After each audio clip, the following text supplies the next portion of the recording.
Assalamualaikum warahmatullahi wabarakatuh. Saya Muharil dari kelompok 5 ingin mempresentasikan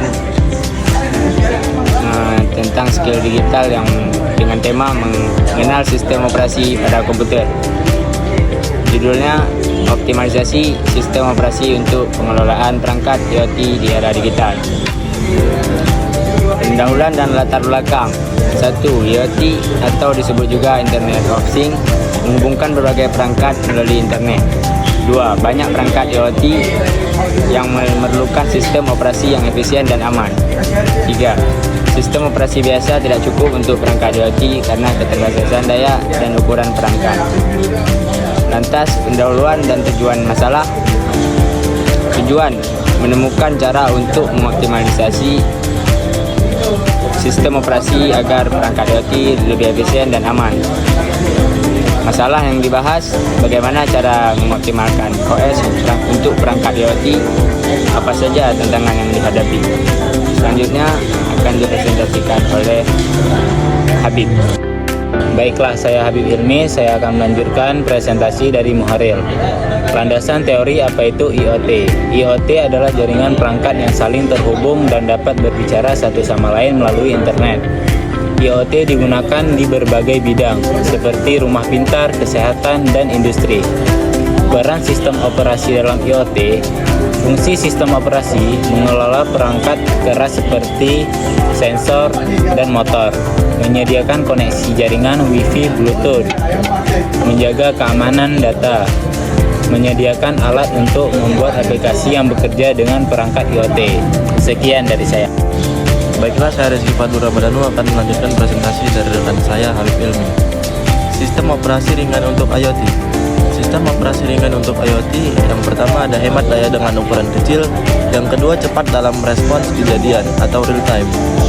Contoh sistem operasi, yang pertama ada ContiVOS untuk perangkat dengan sumber daya terbatas, yang kedua ada FreeRTOS untuk perangkat yang membutuhkan respons cepat, yang ketiga ada RiotOS mendukung banyak jenis perangkat dan jaringan.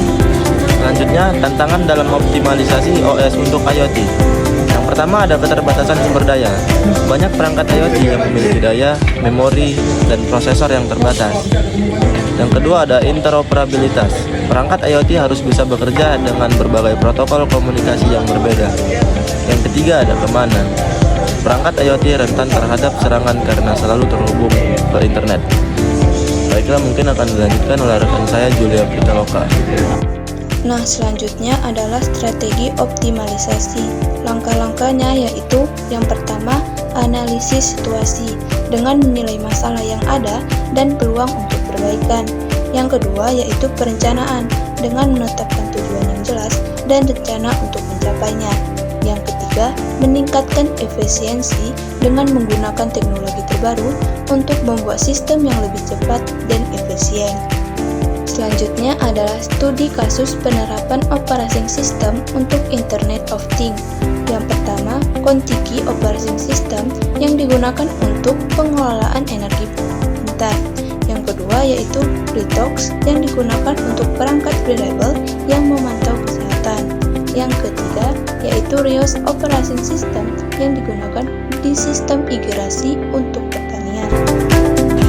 Baiklah, saya Jadang Fikra Nabil akan melanjutkan presentasi dari Julia Pitaloka tentang peluang dan dampak IoT. Peluang, efisiensi di industri, inovasi di kesehatan, dan smart city. Dampaknya positif, hemat energi dan memudahkan perangkat untuk saling terhubung. Negatif, perangkat IoT bisa jadi sasaran serangan siber dan sulit diintegrasikan. Kesimpulan dan saran.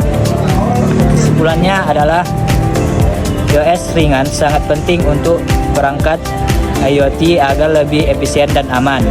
Dan sarannya perlu penelitian lebih lanjut, pengembangan iOS lebih efisien, dan kolaborasi antara industri dan akademik. Karena dimulai, maka juga akan diakhiri. Jika diakhiri tanpa mulai, itu bukan presentasi, tapi masalah hati.